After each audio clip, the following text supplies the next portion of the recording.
Have you ever felt like you're missing something when it comes to your business finances? Well, you are not alone. Most first-time clients come to us unsure if they have shared everything we need to get their books in order. So here is your Money Minute tip for today. Our first-time client checklist is not just a form, it's actually a roadmap.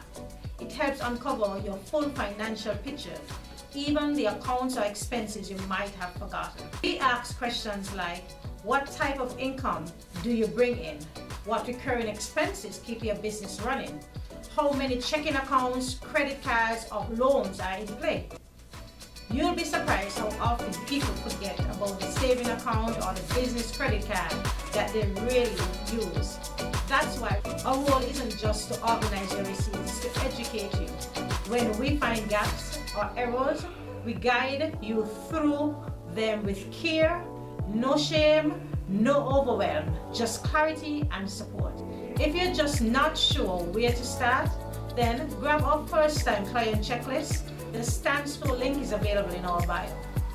Let's make your books tell the whole story, because clarity leads to confidence and confidence leads to growth. So let's grow together.